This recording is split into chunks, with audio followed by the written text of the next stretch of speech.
Bonjour à tous, je suis Kylian Marlier, votre trader formateur. Bienvenue dans cette nouvelle vidéo dans laquelle je vais vous donner 5 stratégies d'investissement en bourse. Donc on va voir ensemble la plus rentable, la plus safe, la plus risquée, etc. Comme ça, peu importe votre profil d'investisseur, vous aurez une stratégie d'investissement en bourse qui correspond à votre profil. Donc on va commencer tout de suite avec la stratégie la plus rentable mais également la plus risquée, c'est de faire donc du trading en bourse. Cette stratégie d'investissement est assez risquée parce que investir en bourse, ça dépend pas de vous. À partir du moment où vous avez acheté une bonne action, que vous soyez super intelligent ou que vous ne comprenez rien à la bourse, eh bien elle va vous payer de la même façon. Elle va appuyer sur un bouton et elle va verser les dividendes à tout le monde. Ça ne dépend pas vraiment de vous. Alors que le trading, si vous êtes mauvais, eh bien vous allez faire de mauvaises analyses, vous allez faire de mauvais points d'entrée et vous allez en fait ne pas être rentable. Donc si vous faites du trading en bourse avec une plateforme pas forcément optimisée pour la bourse, qui a des grosses spreads, des grosses commissions, etc. Eh bien si vous y prenez mal, vous pouvez rapidement perdre vos plumes. Par contre, si vous êtes doué en trading et que vous êtes doué en bourse, faire du trading en bourse peut être très rentable parce qu'il y a beaucoup de volatilité en fonction des résultats d'entreprise, des annonces macroéconomiques, l'analyse fondamentale en règle générale, etc., etc. Il y a pas mal de coups à jouer en trading. L'avantage, comme je vous ai dit, c'est que c'est très volatile. Par contre, comme je vous ai dit, faire du trading en bourse, c'est assez risqué et pour le coup, ça prend également pas mal de temps. Ensuite, la deuxième stratégie d'investissement, ça va être de faire de la vente à découvert, de parier à la baisse. J'aime pas trop ce terme-là, mais parier à la baisse, eh bien ça va peut-être plus vous parler. Mais là, en fait, on va à chaque fois mettre des positions de vente sur des actions. Donc par exemple, il n'y a pas longtemps, on avait l'entreprise Netflix. On savait très bien qu'elle avait une baisse des performances, qu'elle allait sortir de mauvais résultats. Voilà, on le savait, il y avait des rumeurs qui disaient que lorsqu'elle va annoncer ses résultats, ils seront en dessous de la moyenne, ils vont être décevants. Et donc, lorsque vous avez ce genre de scénario, eh bien vous allez pouvoir mettre en place cette stratégie d'investissement qui consiste à mettre des positions à la vente en fait. Donc là, vous allez parier sur la baisse de l'entreprise. Et plus elle va perdre du terrain, plus vous allez gagner de l'argent. L'argent que vous gagnez en pariant à la baisse, eh bien c'est en fait l'argent que les acheteurs ont perdu en fait. Ça tourne. Et donc, eh bien cette stratégie d'investissement sera la suivante. Vous allez analyser les entreprises, regarder si on n'a pas des grèves qui sont fréquentes, des résultats qui pourraient être décevants, si on n'a pas des PDG qui changent tous les mois, une petite capitalisation boursière, un procès, des choses en fait qui sont assez néfastes pour une entreprise, un crack également, et vous allez parier à la vente sur ce genre d'entreprise. Le plus important également, c'est que si vous faites cette stratégie d'investissement, vous allez pouvoir chaque fois prendre le revers de la médaille. Parier à la vente, par exemple sur Netflix, qui, lorsqu'elle a sorti ses résultats, a perdu énormément de terrain, donc vous prenez toute la baisse, et ensuite, vu que Netflix à ce moment-là a perdu beaucoup de terrain, il pourrait être intéressant de l'acheter parce qu'elle vaut très peu, et donc elle pourrait remonter. Alors c'est pas un conseil d'investissement, c'est pas dire qu'il faut acheter Netflix, je n'ai pas du tout analysé cette action, elle ne m'intéresse pas déjà de base,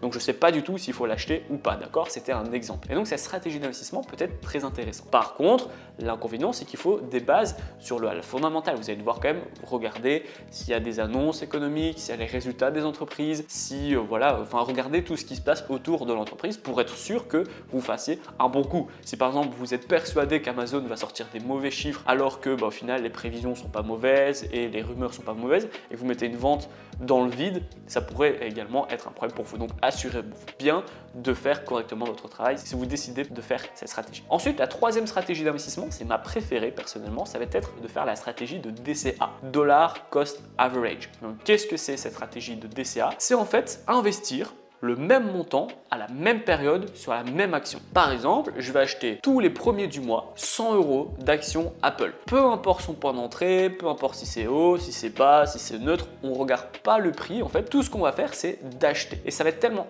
être automatique qu'on pourrait même mettre des ordres en attente tous les mois. En fait, c'est possible de faire ça. Ce qui est très intéressant avec cette stratégie, c'est que vous allez en fait avoir plein de points d'entrée. Et du coup, ça va lisser votre point d'entrée et ça va vous donner énormément de sécurité. Parce que si les prix explosent, vous avez beaucoup à acheter avec beaucoup de points d'entrée différents, donc vous allez renforcer, etc. Et vous allez gagner beaucoup plus d'argent que si vous avez acheté une fois. Et à l'inverse, si ça se casse la figure, au lieu par exemple d'avoir acheté une fois à 100 $ et que ça baisse à 60, si vous avez acheté une fois à 100, une fois à 80, une fois à 60, en fait, vous allez avoir un point d'entrée moyen qui va vous faire perdre beaucoup moins d'argent. Et donc, c'est très intéressant. L'avantage de cette stratégie de DCA, c'est la sécurité. En plus, plus vous achetez, plus vous recevez de dividendes dividendes, plus vous allez pouvoir les investir, plus votre capital va grossir. Je n'ai pas trouvé d'inconvénient sur cette stratégie de DCA, si ce n'est qu'il faut évidemment investir tous les mois de l'argent. Maintenant, normalement, vous avez toujours un petit peu d'argent qui traîne que vous pouvez vous permettre d'investir en bourse. C'est pour le bien de votre capital, c'est pour justement préparer soit le milieu de vie, la retraite, etc. en fonction de l'âge à laquelle vous y prenez. La quatrième stratégie d'investissement en bourse, c'est celle que j'ai choisie également, ça va être d'investir avec une stratégie de dividende. Donc là, vous n'allez pas investir dans une action pour faire de l'argent sur la plus-value, comme la première stratégie qui nécessite de faire du trading en bourse, ou la deuxième stratégie qui nécessite de mettre des positions à la vente ou à l'achat, mais grâce au fondamental. Là, ce qu'on va faire, c'est qu'on va acheter une action, mais pas pour faire une plus-value à la revente, mais plutôt pour recevoir des dividendes. Cette stratégie est très similaire à celle de l'immobilier en fait. Lorsque vous allez acheter une maison, vous n'allez pas regarder le prix de votre maison tous les jours. Ce qui vous intéresse, c'est de recevoir des loyers tous les mois. C'est la même chose. Si j'achète par exemple Apple, je vais recevoir des dividendes tous les 3 mois. Il y a également des entreprises qui vous versent des dividendes tous les mois. Tout dépend en fait. Chaque entreprise a sa fréquence de paiement. Ça va de tous les mois à une fois par an, beaucoup sur les actions françaises notamment. Et donc on va faire comme ça. On va acheter une entreprise et on va s'assurer que cette entreprise, elle verse des dividendes, elle fait jamais de retard. Ça fait 20 ans qu'elle en verse sans jamais manquer à l'appel, que les dividendes sont de plus en plus croissants, etc. etc. Et donc ça va nous permettre d'avoir un peu un investissement immobilier. C'est très similaire, sauf qu'on n'a pas de capital qui est bloqué, on peut vendre facilement,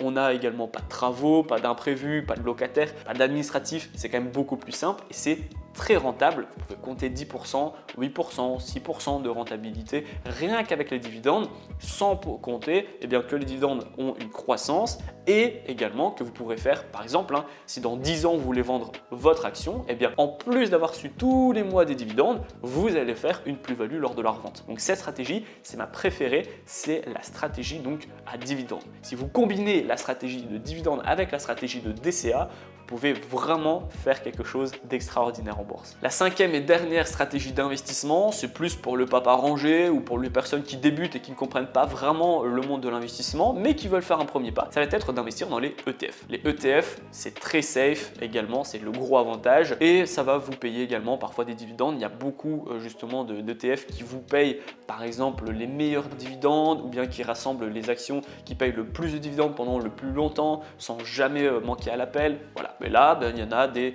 qui font 3, 4, 5, 6% annuels. Ce sont des ETF qui sont extrêmement fiables et pour le coup, vous n'avez pas besoin justement de vous diversifier, de connaître beaucoup d'actions, etc. Vous allez juste investir votre argent dans un ETF et ensuite vous arrêtez. Et si vous voulez acheter justement ou investir dans un ETF, mais en ayant cette stratégie de plus-value et moins cette stratégie de dividende, ça dépend de votre profil d'investisseur, vous pouvez très bien investir dans des ETF qui regroupent les 1000 actions les plus puissantes du monde, ou bien les 100 plus grandes entreprises d'Amérique, ou bien les 30 plus grandes entreprises d'Allemagne. Voilà, il y a des ETF qui traquent, qui copient le cours du S&P 500, du DAX 30, MSCI World, donc ce sont les 1000 plus grosses entreprises. Voilà, il y a plein d'ETF. L'avantage, c'est que c'est diversifié et que c'est relativement safe également. L'inconvénient, j'en ai pas trouvé non plus. Un ETF, c'est quand même très fiable, très intéressant, au moins pour mettre dans votre stratégie pour avoir une source de diversification supplémentaire. Donc voilà les 5 stratégies d'investissement en bourse. Dites-moi en commentaire quelle est la stratégie d'investissement en bourse que vous avez décidé d'investir. Je serais ravi d'avoir votre retour dans l'espace commentaire. En attendant, si la vidéo vous a plu, n'hésitez pas à la liker, à la partager et surtout abonnez-vous. Moi, je vous dis à très bientôt pour les prochaines vidéos. Ciao.